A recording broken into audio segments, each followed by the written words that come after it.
जब तक आप लोग यूनिवर्सिटी में जाके नहीं दिखा सकते कि भाई मैं दिखाता हूँ, मैं यूनिवर्सिटी का स्टूडेंट हूँ, स्कूल का स्टूडेंट हूँ, मैं तुम्हें प्रूव करता हूँ कि यूनिवर्सिटी में नज़र झुकाई जा सकती, उसके लिए कोई रॉकेट साइंस नहीं है, मैं प्रूव करके दिखाऊंगा। आप जॉब पे हैं, आप प्रूव करके दिखाएं, मैं आपको प्रूव करके दिखाता हूँ कि ऑपोजिट जेंडर से कैसे बात करते हैं, रिस्पेक्टफुली बात करते हैं, इस्लामी उसलूब से बात करते हैं, ये आपने प्रूव करना है। आप में से किसी को मिसाल बनना होगा, मैं बताता हूँ, मैं दिखाता हूँ कि आज के दौर में भी बचा जा सकता है पॉर्न से, मैं बच के दिखाता हूँ, मैं इसमें अपने आप को जो है मिसाल बनाता हूँ, पेश करता हूँ।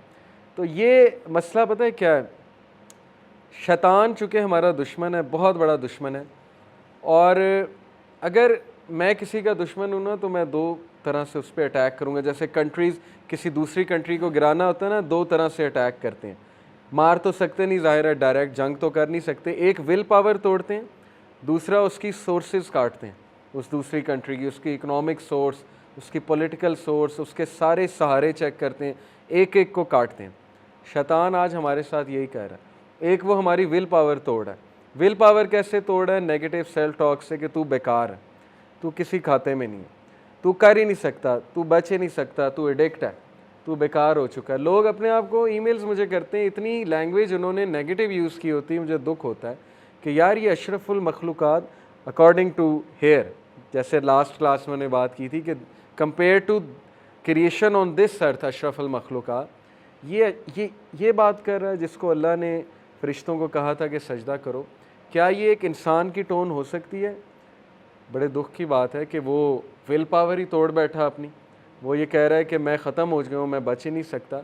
तो ये शैतान है जो आपकी विल पावर तोड़ना चाहता है, जो आपको ये प्रूव करना चाहता है कि तू नहीं कर ही नहीं सकता, तू इस जोगा ही नहीं है। पहली बात। दूसरी बात, वो आपकी सोर्सेस काटता है, हर तरह की सोर्स, और सबसे बड़ी सोर्स है अल्लाह। वो आपको अल्लाह से दूर करता है आहिस्ता आहिस्ता। पहले नमाज़ें छुड़वा के, फिर ये कि नमाज़ों के हवाले से दिल में एक तंगी सी बना के कि यार नमाज क्यों मैं पढ़ूँ, सुस्ती सी होती है नमाज़ पढ़ने के हवाले से, उठा नहीं जाता, नमाज़ पढ़ी नहीं जाती। फिर अल्लाह से जो एक आधी दुआ आप कर रहे थे हफ्ते में, वो भी जाती है, अल्लाह से ताल्लुक़ ही कोई नहीं। फिर जो कभी सोते हुए कभी अल्लाह से बात कर लेते थे, वो भी जाता है। आहिस्ता आहिस्ता आहिस्ता आहिस्ता अल्लाह निकलता जाता है लाइफ से, यानी हम खुद निकालते हैं अल्लाह सुब्हानहू व तआला के कॉन्सेप्ट को। तो ये वो हमारी सोर्स तोड़ है, हमारा ताल्लुक़ तोड़ है अल्लाह से। जब उसने दो चीज़ें कर ली ना, आपकी विल पावर तोड़ दी और आपका अल्लाह से जो थोड़ा बहुत कांटेक्ट था वो भी तोड़ दिया, तो फिर समझें कि वो सक्सेसफुल हो गया आपको। और यही बात अल्लाह ने वार्न की कि देखो वो तुम्हारा बदतरीन दुश्मन है। आज हमारी यूथ डीमोटिवेटेड क्यों है? क्योंकि उनको नाउमीदी है, उनको ये नाउमीदी है कि पता नहीं हमारे हालात चेंज होंगे कि नहीं होंगे, पता नहीं हमारी कौम कहाँ जा रही है। तो ये नाउमीदी से हमें निकलना पड़ेगा हमारी विल पावर के थ्रू। ईमान की ताकत तो बहुत ऊपर की बात है, पहले तो हम विल पावर की बात करें ना। एक बंदा चेंज नहीं होना चाहता, उसको कैसे कोई चेंज कर लेगा? एक बंदा अपने हालात को तब्दील ही नहीं करना चाहता, ये तो कुरान में है। सूरह रात में अल्लाह कहते हैं कि अल्लाह उस कौम की हालत नहीं बदलता जो खुद नहीं बदलना चाहते। उसकी हालत कैसे अल्लाह बदल देगा? डिसीजन ही नहीं ले रहा है एक बंदा चेंज होने का, वो अपनी गलतियां ही नहीं करेक्ट करना चाहता, वो सबमिट कर चुका है, वो कहता है कि मैं ही गलतियां करूंगा ही करूंगा, मैं एडिक्ट हो चुका हूँ, अब मैं नहीं बदल सकता। तो कैसे उसको अल्लाह ताला तब्दील कर देगा? ये सोचने की बात है। अपनी विल पावर पे काम करें, अपने आप से पॉजिटिव सेल्फ टॉक किया करें, अपने आप को थपकी दिया करें। ओके, जब आपको अच्छा काम करें अपने आप को अच्छा ट्रीट किया करें। Negative self talk is very bad. चूँकि मैं पॉजिटिव साइकोलॉजी पढ़ता रहता हूँ, हमेशा पॉजिटिव इंटरप्रिटेशन किया करें हालात की। हर इंसान से गुनाह होता है, इंसान फिसल जाता है, लेकिन गिव अप ना करें। ये ना कहें कि बस अब मैं गुनाह ही करूँगा, मैं तो आदी हो चुका हूँ, गुनाह मेरी रूटीन बन चुकी है, अब मैं नहीं बदल सकता, मैं नहीं चेंज हो सकता। आपके सामने बहुत लंबी टू डू लिस्ट होगी, ये भी करो, ये भी करो, इतनी सुन्नत हैं, ऐसे करना है, वैसे करना है। Take it easy. अल्लाह के नबी सल्लल्लाहु अलैहि वसल्लम ने कहा, religion is easy, whoever overburden himself will not be able to do सो।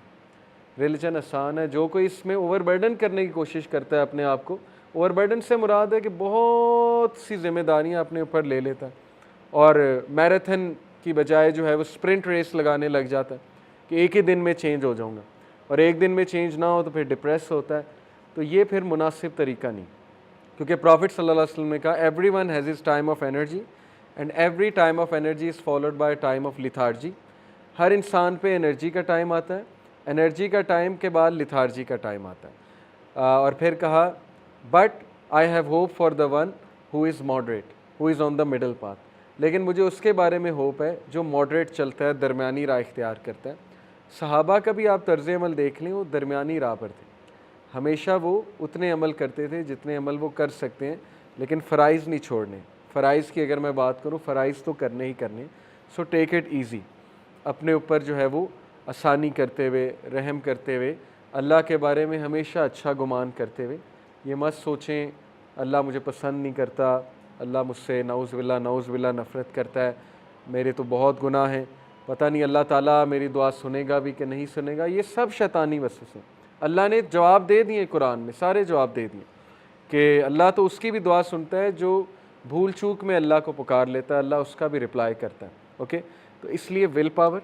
दूसरी बात ये कि अल्लाह से ताल्लुक़ किसी भी तरह अगर आप नमाज़ पढ़ने में स्ट्रगल कर रहे हैं तो जितनी पढ़ सकते हैं उतनी पढ़ें।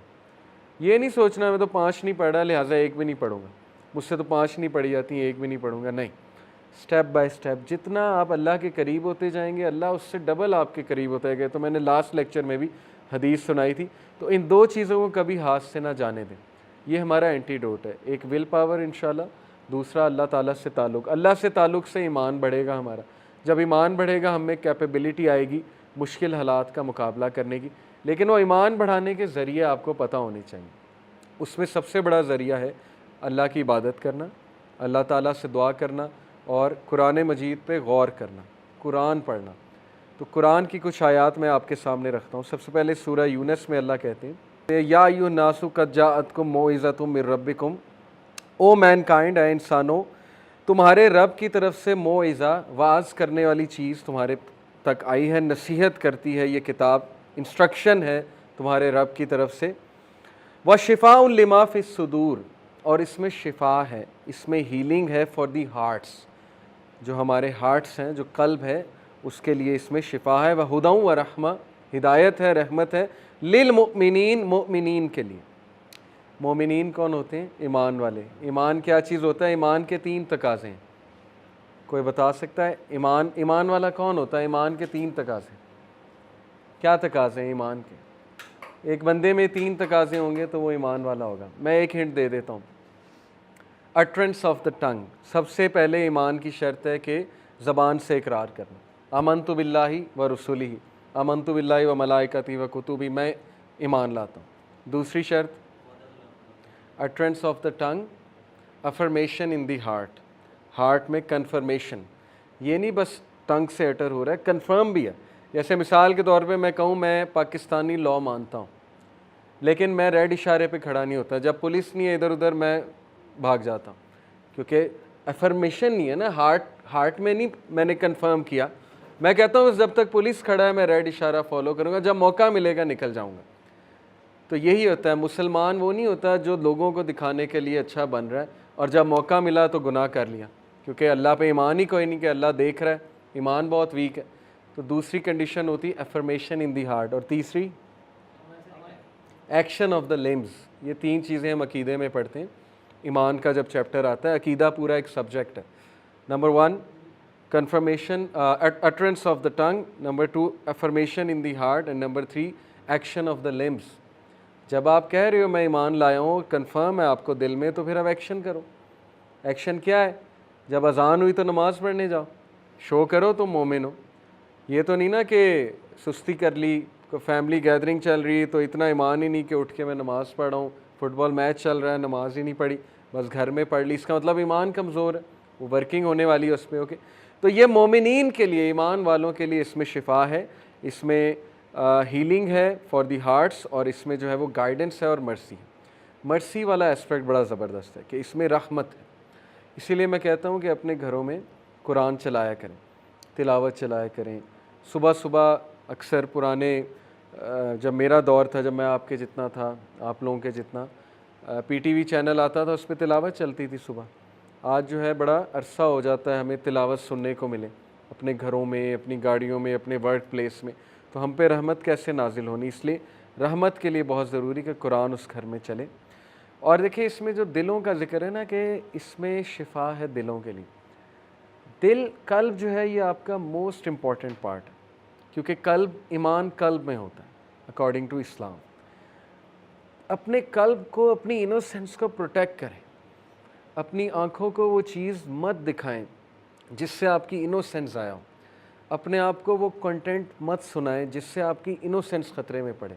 चाहे वो टिकटॉक का कंटेंट है, चाहे वो ऐसा मजाक है जिससे आपकी इनोसेंस जा सकती, क्योंकि इनोसेंस यकीन करें, आप किसी गाँव वाले बंदे के साथ बैठे जिसे कुछ नहीं पता, आप हैरान हो जाते हैं यार कितना इनोसेंट है। अभी रिसेंटली मैं किसी के पास बैठा, आप उसकी बातें सुन के वही पुरानी जहनीत के माँ बाप की खिदमत और बड़ों की खिदमत और वैल्यूज़ को फॉलो करना बड़ा। हमारा जो बच्चा है स्कूल का, हर बात में गंदा मीनिंग, इनोसेंस कहाँ गई? क्योंकि कंटेंट वैसा देख रहा है ना, हर चीज़ से गंदा में, हर वर्ड का गंदा मीनिंग, टीचर की हर बात का गंदा मीनिंग। वो टीचर को समझ आ रही होती है बहुत अच्छे से, लेकिन हर चीज़ में गंद, हर चीज़ में गंद। कल्चर हमारा ये बन चुका है। तो अपने दिल को प्रोटेक्ट करें। आपका दिल बहुत कीमती है, इसको बचाएं, इसको एक्सपोज ना करें, इसका कोई कसूर नहीं है। आपको पता है रसूलुल्लाह सल्लल्लाहु अलैहि वसल्लम की हदीस है कि जब इंसान सुबह उठता है तो उसके सारे लिम्स, यानी उसके सारी चीज़ें ज़बान से पनाह मांगते हैं, ज़बान के आगे। सही हदीस है। और कहते हैं कि हम तेरे रहमो करम पे हैं, हमारा ख्याल कर ले। अगर तूने सही ज़बान अल्फाज अदा किए, हम ठीक रहेंगे। अल्लाह का ज़िक्र किया, कोई अच्छी बात की, सोच समझ के बोला। लेकिन अगर तूने फ़जूल गुफ्तगू की तो फिर हम भी जो है वो मसले में पड़ जाएंगे। तो ये है ज़बान, और ज़बान का कनेक्शन दिल से।